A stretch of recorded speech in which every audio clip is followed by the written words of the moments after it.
নমস্কাৰ, মই প্ৰিয়ংকা বৰ্মন পেজলৈ আপোনালোকক স্বাগতম জনাইছোঁ। আজি 4/9/2024 চন।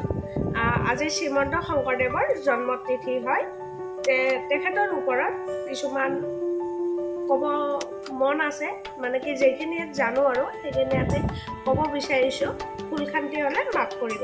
1 নম্বৰ, শ্ৰীমন্ত শংকৰদেৱ নৱবৈষ্ণৱ ধৰ্মৰ পৰিৱৰ্তন সমাজ সংস্কাৰৰ আৰু এজন মহান সাহিত্যিক আছিল। তেখেতে বহুত ভাল মানুহ আছিল। 2 নম্বৰ, নগাঁও বৰদোৱাৰ ওচৰত আলিপুখুৰী গাঁৱত 1449 খ্ৰীষ্টাব্দত শংকৰদেৱৰ জন্ম হৈছিল। তেখেতে নগাঁও বৰদোৱাৰ এখন গাঁৱত আলিপুখুৰী দুৱাৰত তাতে জন্মগ্ৰহণ কৰিছিল। সেইটো কাৰণে বৰদোৱাৰ মানুহখিনিক প্ৰায়ভাগে বৰদলৈ লিখে। 3 নম্বৰ, তেখেতৰ পিতৃৰ নাম আছিল কুসুম্বৰ ভূঞা আৰু মাতৃৰ নাম আছিল সত্যসন্ধা। 4 নম্বৰ, শংকৰদেৱৰ জন্মৰ কিছুদিন পিছতে মাকৰ মৃত্যু হয় আৰু আইতাকে খেৰসূতীয়ে ডাঙৰ দীঘল কৰিছিল তেখেতে 12 বছৰত বহুত উৎপতীয়া আছিল। ব্ৰহ্মপুত্ৰ নদী ইপাৰ সিপাৰ হৈছিল। 12 বছৰ বয়সত শংকৰদেৱে আইতাকে টিচাৰ এজন গুৰু মহেন্দ্ৰ কন্দলীক পঢ়াশালীত তাক নামভৰ্তি কৰি দিছিল। তেতিয়া সি বিদ্যালয় শিক্ষা আৰম্ভ কৰিয়ে শংকৰদেৱে অ আ ক খ শিকিয়ে ভগৱান শ্ৰীকৃষ্ণৰ ভক্তিৰ বিষয়ত এটা কবিতা লিখিছিল। কৰতল কলম পঢ়ি সকলে অনুভূতিত কৰে।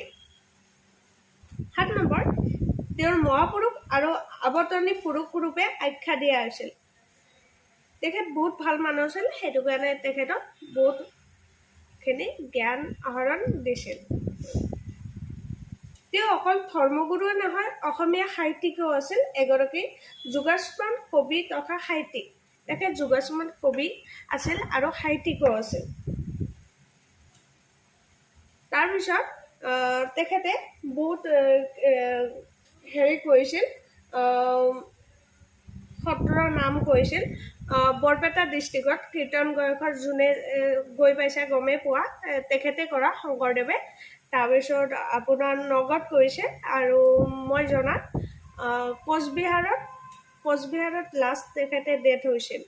আৰু নলবাৰী জিলাৰ চামতা অঞ্চলৰ মহাবুৰিকা চুপাত তেখেতে কীৰ্তন ঘৰটো সজাই থৈ গৈছিল। সেইটো কথা মই আইতাহঁতৰ পৰাই শিকিছোঁ, কিন্তু আইতা বৰ্তমান নাই, আইতা ঢুকাইছে। আইতাইও আমাৰ শংকৰদেৱৰ বহুত কথাই শিকাইছিল সৰুৰ পৰাই, মানে কি কেনেকুৱা আছিল স্বভাৱ চৰিত্ৰ। কিন্তু বৰ্তমান আইতা আমাক এৰি যাব আজি। বহুত বছৰে হ'ল, 2011 চনতে গুচি গ'ল। কিন্তু আইতাৰ পৰাই বহুত নলেজ পাইছিলোঁ শংকৰদেৱৰ, মাধৱদেৱৰ। আজি যিহেতু শংকৰদেৱৰ জন্মাষ্টমী, কিন্তু আগতে শংকৰদেৱৰ যেতিয়া জন্মাষ্টমী হয়, এতিয়াতো কাম সূত্ৰেতো গুৱাহাটীতে একো ন, কিন্তু যেতিয়া সৰু হৈ আছিলোঁ মন্দিৰত গৈছিলোঁ আইতাহঁতৰ লগত। তাৰ পৰাই নাম গাই লাষ্ট প্ৰসাদ চসাদ বিতৰণ কৰে, মানে কি আইতাহঁতৰ পৰাই বহুত নলেজ পাইছিলোঁ। আইতাহঁতৰ পৰাই, দেউতাহঁতৰ পৰাই। বৰ্তমান দেউতাও নাই, দেউতাও মানে কি নাম চাম এইবিলাকৰ লগত জড়িত আছিল। দেউতাও ৰিচেণ্ট ঢুকালে। আৰু এতিয়া মানে কি আমি যিহেতু কিছুমান জানো, কিন্তু এতিয়া নৱপ্ৰজন্মই মানে কি শংকৰদেৱৰ জন্ম কেতিয়া, মাধৱদেৱৰ জন্ম কেতিয়া, আপোনাৰ বিহু কি হয়, এইবিলাক অসমীয়া ল'ৰা ছোৱালী ইংলিছ মিডিয়ামত পঢ়ে যিহেতু, অসমীয়া মিডিয়ামত পঢ়াবিলাকে অলপ চলপ জানে, কিন্তু মেক্সিমাম ল'ৰা ছোৱালী আজিকালি এইবিলাক একোৱে নাজানে। আৰু মাক দেউতাকে কোনোদিন নিশিকায়, জাষ্ট মোবাইলটো দি থ'ব, মোবাইলত যি চা সেইটোৱে আৰু। কিন্তু শংকৰদেৱ মাধৱদেৱৰ কথা সেইবিলাক ক'ব লাগে বাচ্ছাবিলাকক, তেতিয়া অনুভৱ কৰে হয় তেখেত এনেকুৱা আছিল। কিন্তু আজিকালি মেক্সিমাম মানে কি ক'ম আৰু, মানে কি ল'ৰা ছোৱালী আজিকালি ইংলিছৰ ওপৰত ডিপেণ্ড কৰে, কিন্তু অসমীয়া কিছুমান কথা শিকিব পাৰে। আজি আমি শংকৰদেৱৰ কথাখিনি কিয় ক'ব পাৰিছোঁ? একচুৱেলি আমি সৰুতে আইতাহঁতৰ মুখত শুনিছিলোঁ, বা আইতাহঁতে A to Z কৈছিল, সেইটো কাৰণে আজি ক'ব ওলাইছোঁ। বাকী কিনো ক'ম।